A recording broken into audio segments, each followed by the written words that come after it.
commencer sans plus tarder parce qu'on a une petite heure et vous serez nombreux à répondre, vous êtes nombreux à répondre aux questions autour du digital justement au service de l'éducation. La première question, elle est sur l'état des lieux, le bilan qu'on peut faire, qu'on peut dresser actuellement sur cette digitalisation de l'enseignement.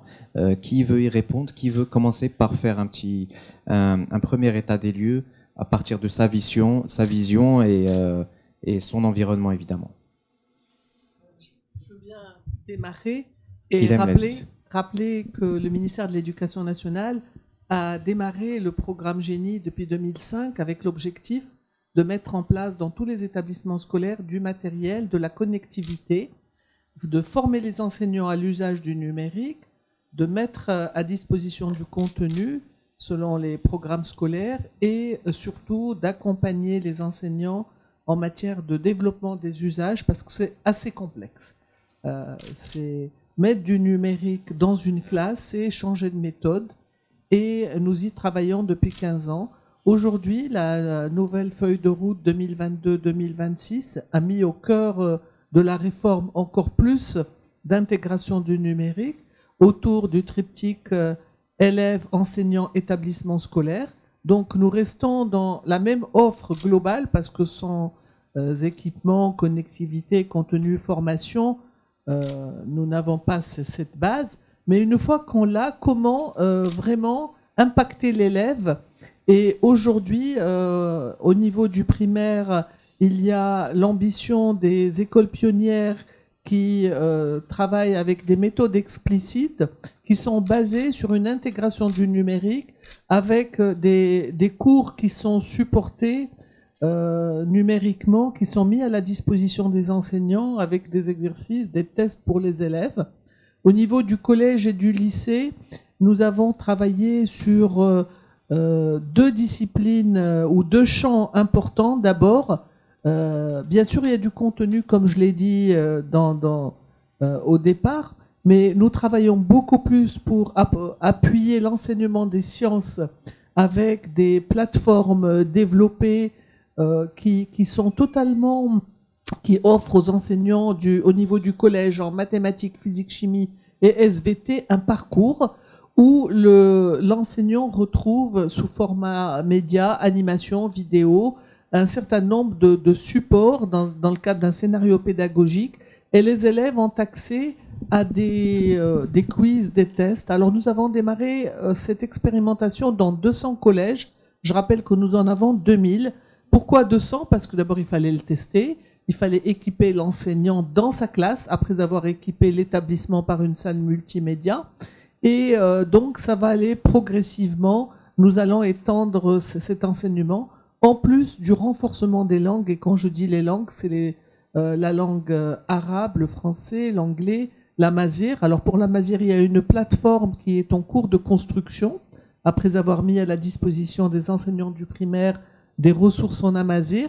Mais le renforcement de l'arabe, du français et de l'anglais au niveau du collège et du lycée se fera sur des plateformes internationales qui existent et nous travaillons aussi bien avec une cible vers l'élève que vers l'enseignant qui peut avoir besoin aussi de renforcement et de développement professionnel. Je crois que je vais m'arrêter là pour une première intervention. De toute façon, on reviendra sur les pistes d'amélioration et l'avenir un peu du digital dans l'enseignement. Une réaction ou bien quelqu'un veut exposer Salma Karim peut-être ou Effectivement, au niveau de l'ADD. Pour compléter ce qu'a dit Madame Laziz, donc depuis plusieurs décennies déjà, le Maroc a initié des réformes, que ce soit au niveau de l'éducation, mais aussi des réformes au niveau digital. Donc l'adoption de plans de digitalisation depuis 2000 jusqu'à présent. Donc ça a permis de marquer des points en termes d'infrastructure, en termes de taux de connectivité, en termes de connectivité des territoires, mais aussi d'adoption un peu des pratiques pédagogiques digitales dans l'éducation à travers la direction du programme Génie, mais aussi aussi au niveau du département de l'enseignement supérieur, mais aussi l'OFPBT. Donc, pour pouvoir illustrer ça, l'ADD a été créée récemment, mais dans le cadre de sa feuille de route, et là, un chantier qui est prioritaire qui s'appelle Génération Digitale. En fait, Génération Digitale, il permet de catalyser et de fédérer l'effort national en termes de transformation digitale de l'écosystème d'éducation-formation à travers deux positionnements, soit un positionnement back-office où on accompagne les acteurs de l'éducation et de la formation. Donc, nous avons accompagné à l'époque, en 2019, l'OFPPT en tant que référent digital pour pouvoir refaire la carte de formation. Donc, grâce à cette collaboration avec l'ADD, mais aussi les fédérations professionnelles, la nouvelle carte de formation digitale IA a vu le jour, donc des filières comme développeur full stack, développeur mobile, développeur en réalité virtuelle, data steward, réalité virtuelle et augmentée ont vu le jour maintenant. C'est des filières, cybersécurité aussi, c'est des filières qui sont enseignées au niveau de la formation professionnelle au Maroc, que ce soit dans les instituts classiques, mais aussi les cités des métiers et des compétences. L'ADD accompagne le secteur public aussi, les administrations, à pouvoir former leurs fonctionnaires à travers des offres de formation, que ce soit en présentiel ou à distance, et développer leur propre offre de développement des compétences digitales. Donc ça, c'est l'offre back-office, mais nous avons développé nos propres produits formation. Donc je peux citer le Centre Interactif Digital, qui est le fruit d'un partenariat public-privé entre la coopération américaine, USAID, UM6P, l'ADD et un partenaire américain pour pouvoir faire un transfert technologique en réalité virtuelle et augmentée. C'est au niveau du campus de l'UM6P à Ben Gurir. Et depuis 2020, nous avons pu former 9 cohortes d'experts en réalité virtuelle et augmentée. C'est des développeurs spécialisés. Et à travers ce centre aussi, nous contribuons à la formation d'éducateurs, donc des professeurs au niveau de l'université. Avec Madame Laziz, on a fait quelques expériences également. Mais aussi la formation de Smart Worker. Donc c'est une formation pour l'écosystème PME, TPE et start-up marocaines. Donc ça, c'est un produit ADD. Donc nous avons aussi, dans le cadre de la fédération de l'effort national en termes de transformation digitale de l'éducation, pu développer une plateforme e-learning nationale inclusive qui a été lancée en mai 2022, qui s'appelle Academia Raqmiya. Donc grâce à cette offre de formation digitale, on adresse 3 types de populations. Nous avons une offre de formation pour les professionnels du secteur privé, notamment les TPE, les PME et les startups. Nous avons une offre de formation en ligne pour les fonctionnaires de l'État. Donc c'est une offre pour l'acculturation, mais aussi l'upskilling et le reskilling des fonctionnaires de l'État. Et nous avons une offre acculturation digitale qu'on a développée spécifiquement pour tous les citoyens. Donc c'est une offre qui est en Darija et qui est couronnée par un passeport digital. C'est une première au Maroc qu'une entité publique publie une formation qui est très ludique en Darija et qui permet d'avoir une sorte de reconnaissance que cette personne elle a pu s'acculturer, faire une formation et avoir les bases du digital. Parce que, in fine, transformer digitalement un pays, c'est de pouvoir proposer des services publics de qualité, mais aussi des applicatifs privés. Donc le citoyen, il devrait être outillé pour être au centre de cette transformation. Donc le pari des compétences est important.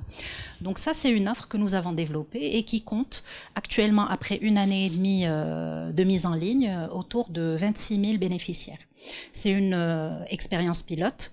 Nous avons des partenaires avec lesquels nous travaillons. Donc, nous avons essentiellement Udemy comme partenaire pédagogique pour l'offre corporate. Donc, c'est des certificats qui sont reconnus à l'international. Pour le contenu acculturation digitale, c'est un contenu qui a été custom-made. Vu que c'est en Darija, donc on l'a fait avec un partenaire local. Donc, on a contextualisé les savoirs et on les a packagés de façon à ce que ça soit accessible de 9 à 99 ans pour monsieur tout le monde. Pour le reste, nous capitalisons sur les partenariats de l'ADD avec les acteurs, notamment Mastercard, avec la Entrepreneurs Odyssey, mais l'ensemble des plateformes de Google, Meta, Huawei, Microsoft et j'en passe. Nous avons une dizaine de partenaires technologiques et nous voulons que cette Académie Raqmiya soit une sorte de hub de la formation en ligne, qu'il y ait un contenu digital de qualité qui soit accessible gratuitement à l'ensemble des personnes qui souhaitent soit développer leurs compétences ou s'initier au digital. Tout sera axé en Darija ? En fait, pour la partie corporate, tout ce qui est upskilling, reskilling, donc c'est en français, en arabe, en anglais, donc il y a une multitude de contenus avec différents niveaux d'accès. Donc pour ceux qui n'ont pas de prérequis dans le digital, nous avons un parcours découverte digital qui initie.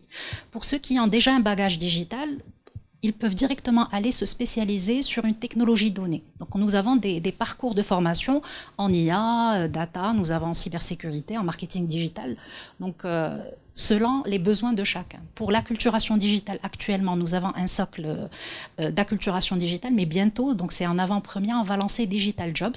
Donc c'est un parcours d'orientation pour les jeunes. Donc on adresse 10 métiers les plus demandés dans l'écosystème et on essaie de donner un peu les prérequis, comment y accéder, quelles sont les compétences de base, quelles sont les écoles qui font ça au Maroc, pour pouvoir un peu aider les jeunes, dès leur jeune âge, à s'orienter vers ces métiers du digital et répondre un peu à la réalité du marché qui est en demande très forte de ces profils. Parfait.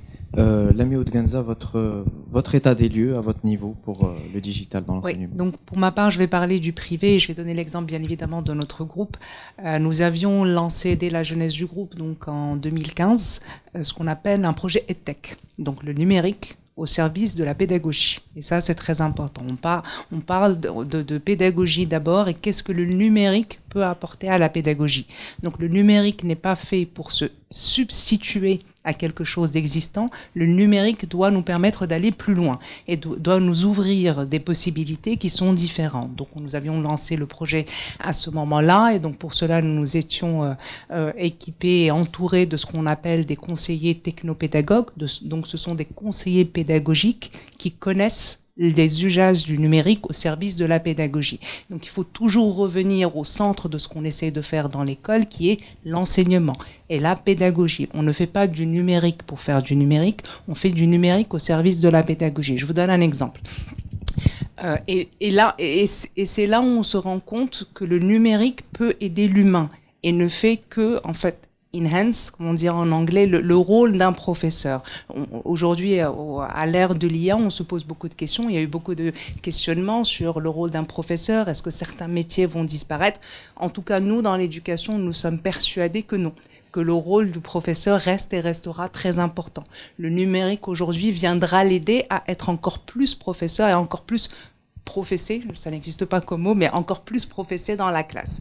Donc quand vous avez une classe de 20 élèves, de 24 élèves, de 28, de 30, même dans le service public, quand vous avez accès au numérique, le numérique vous permet par exemple de faire ce qu'on appelle de la différenciation pédagogique, c'est-à-dire de pouvoir avoir des élèves qui travaillent en petits groupes grâce à différents outils et aux professeurs de pouvoir tourner d'un groupe à un autre, de pouvoir aider les groupes en fonction de leurs difficultés. Un professeur peut suivre en temps réel les difficultés rencontrées par les élèves parce qu'il a un tableau de bord qui lui permet de voir quand un élève a du mal à faire un exercice, le temps qu'il y passe, un autre élève peut s'enregistrer, donc on peut écouter son élocution, le nombre de mots qu'il est capable, son débit par exemple quand on parle de capacité aussi à lire dans le primaire. Donc ça permet aux professeurs d'être au plus près des élèves, d'être au plus près des difficultés rencontrées par chacun et de faire de la différenciation pédagogique. Donc ça pour nous ça a été un élément très très important dès le lancement du numérique, de vraiment se concentrer sur ce que le numérique peut apporter en plus, pas se substituer. Bien évidemment, a eu lieu la crise de la Covid-19, où à un moment, le numérique a servi de facto de substitution parce qu'on n'avait pas le choix. Mais aujourd'hui, le numérique, il faut le voir comme un moyen d'aller plus loin et pas un moyen de se substituer. Et donc aujourd'hui, avec tous les débats actuels sur l'intelligence artificielle, sur les chats GPT, sur ce que l'intelligence artificielle nous ramène, il faut pouvoir s'approprier ces technologies et voir comment les utiliser pour encore aller plus loin, pour encore être au plus près des besoins des élèves. Et c'est ce qu'on s'efforce aujourd'hui à faire, en tout cas dans nos établissements scolaires. Vous avez parlé de la crise du Covid. Oui. C'est un petit peu ça qui a bousculé cet essor du digital chez vous, notamment. Nous avions commencé avant, mais disons que la crise du Covid-19 a poussé même les professeurs les plus réticents à s'y mettre. Donc la crise de la Covid-19 a été un accélérateur pour certains professeurs qui pensaient que le digital ou le numérique était inaccessible, que ça ne pouvait pas servir dans la classe. Ils ont dû quand même y avoir recours et ça leur a permis de découvrir toute la puissance que pouvait offrir le numérique dans une classe. Donc je pense que dans tous les établissements scolaires qui ont dû faire appel à ce numérique pendant la crise de Covid-19, ça a été un révélateur en tout cas pour les quelques personnes qui étaient réticentes par rapport à l'usage du numérique. il faut pouvoir en profiter, il faut pouvoir maintenant continuer dans cette lancée. C'est pas parce qu'on n'est plus dans une crise de Covid-19 qu'il faut arrêter l'usage du numérique. Le numérique existe, il nous entoure, c'est un état de fait.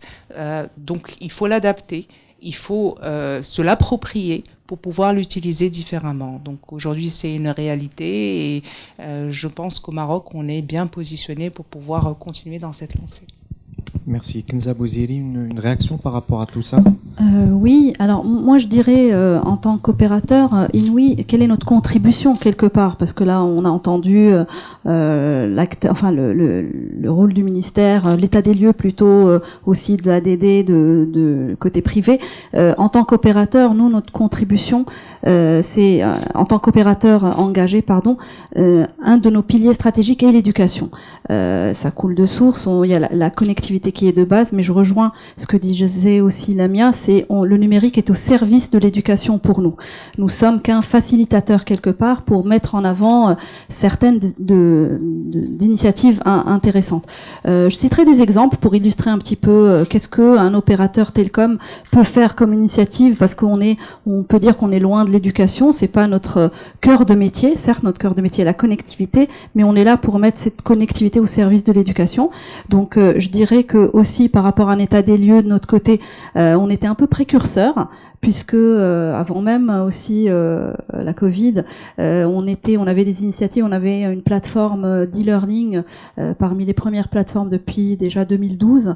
Certes, fort heureusement, il y a eu beaucoup d'initiatives qui ont été développées depuis, mais je me concentrerai plus sur des initiatives récentes dont la première est le programme Inouï Challenge, qui est en collaboration bien sûr avec le ministère de l'Éducation. À chaque fois, un opérateur privé doit s'adosser à son écosystème et des acteurs clés dans l'éducation, que ça soit un acteur privé ou public. Et Inouï Challenge consiste en un programme qui permet d'utiliser Minecraft Éducation pour apprendre en s'amusant.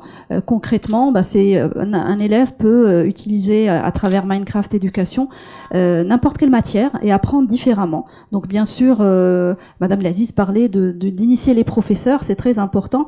Donc ça commence par eux pour permettre à l'élève d'apprendre différemment et de lancer aussi des compétitions. C'est ça aussi qui motive les élèves. Donc c'est apprendre en s'amusant, je dirais. Ça c'est le premier programme qui a été généralisé depuis 3 ans. On a pu toucher plus de 30 000 élèves dans les 12 régions du Maroc et on continue. Ce qui est important, c'est toujours continuer dans cette lancée. L'autre initiative dont je voulais aussi parler sont les classes connectées. Alors c'est important pour nous aussi en tant qu'opérateurs de contribuer à l'inclusion numérique et toujours encore une fois de mettre le numérique au service de l'éducation et d'aller dans le rural, dans des écoles primaires où toujours en collaboration avec le ministère de l'Éducation nationale, parce que c'est grâce à lui qui va nous ouvrir les portes, qui va aussi nous faciliter cet accès. On a pu équiper une 50aine d'écoles dans le rural, dans le primaire, de PC, de connectivité, qui est notre cœur de métier, mais pas que, qu'il puisse y avoir aussi des formations, d'accompagner aussi ces professeurs avec le ministère. Et on est très fiers de ce programme et qui va continuer aussi, parce que ce qui est important, c'est du test and learn, de voir aussi ce qui marche. Et comme on disait, c'est vraiment de mettre au service et de favoriser l'inclusion numérique et l'inclusion sociale. Voilà, je dirais, pour les programmes clés. Les grandes lignes. Batouman Harrak, votre regard d'expert sur digitalisation et éducation, selon vous, où en est le public, où en est le privé? Est-ce qu'ils sont à 50% de ce qu'on peut faire, moins, plus? Alors, je vais répondre à cette question dans la linéarité et la continuité de ce qui a été présenté comme constat. Alors, deux chiffres. On va raisonner en 2 chiffres. Alors, je vais avoir plutôt une réponse panafricaine sur ce sujet-là. Dans le monde, on a des pays comme la Chine qui produisent à peu près 8 millions de développeurs chaque année. Les États-Unis, alors peut-être avant, il y a l'Inde qui en produit à peu près 5,8, disons 6 millions.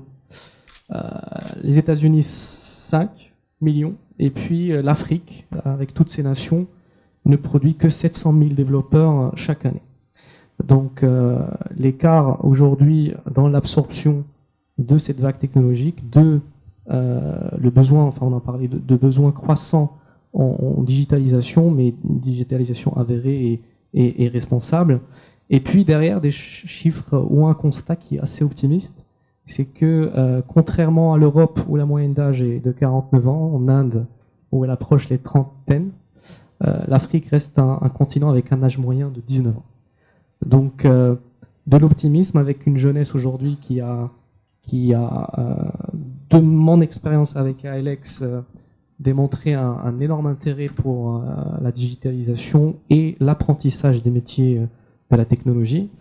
Le constat aujourd'hui pour ALX, qui a rejoint les rangs des programmes de formation et de certification au niveau du Maroc, qui est juste une brique additionnelle à l'excellent travail qui est mené dans l'ensemble des verticales et sur toutes les échelles. Aujourd'hui, notre premier cohorte a marqué le coup et a révélé que sur un seul programme, on peut avoir 50 000 candidats marocains qui souhaitent apprendre le métier de la tech. Et je parle là de développement web, je parle de data science, je parle de CRM tels que Salesforce, et puis je parle aussi du cloud. Donc 5 métiers aujourd'hui qui sont extrêmement importants dans l'innovation, mais aussi la maintenance technique de ces innovations, qui sont aujourd'hui d'un appétit sans précédent dans cette jeunesse. Et ce que j'ai remarqué aussi dans ce constat-là, c'est que bien qu'on ait eu 50 000 candidats, on a dû accepter 5 000 personnes parce qu'ils répondaient à 2 critères, dont l'un qui était un peu plus compliqué à saisir que l'autre, c'est l'apprentissage de la langue anglaise, qui est un levier pour les métiers de la tech. Alors, aujourd'hui, ces jeunes-là, aujourd'hui, ceux qui sont acceptés, maîtrisent l'anglais de manière impressionnante. Et ça, c'est un constat réel. C'est que notre jeunesse aujourd'hui, celle qui est enclin à progresser vers des métiers autour de la tech, ont cette appétence pour la langue anglaise. Et ça, c'est quelque chose qui est extrêmement rassurant par rapport à aussi l'ouverture à l'international que nous pouvons avoir pour ces jeunes, que ce soit en matière d'expertise, mais aussi en matière d'évolution de carrière à l'international. Alors, le secteur privé, le secteur public, alors je parlerai plutôt, moi, de ce que j'aperçois sur l'échelle de la formation. Je pense aujourd'hui qu'au Maroc, entre l'UM6P, entre 1337, entre l'ensemble des programmes aujourd'hui de formation, il y a un enjeu commun à tous ces acteurs-là, qui est le supply, c'est-à-dire l'offre. Augmenter une offre en parallèle ou en reflet aux chiffres que j'ai partagés tout à l'heure, 700 000 développeurs à l'échelle africaine.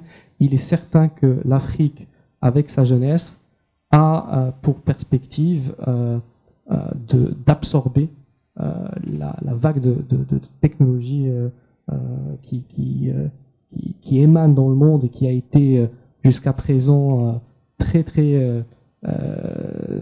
alors il y avait une certaine désirabilité auprès de l'Inde, puisque l'Inde a su très bien travailler sur ça et créer des campus énormes pour former les jeunes. Alors l'Afrique a aussi la chance aujourd'hui de pouvoir apprendre des erreurs de l'Inde et donc de travailler de manière beaucoup plus rationnelle, en rationalisant par exemple les centres de formation, les espaces, la gestion du temps de ces étudiants, et donc de véritablement positionner cette jeunesse dans un écosystème qui permettrait à l'Afrique non seulement de devenir un levier pour la technologie dans le monde, mais aussi d'être force d'innovation, force de création de valeur, parce qu'on a on est un des continents qui ont le plus de population jeune, comme je l'ai reflété.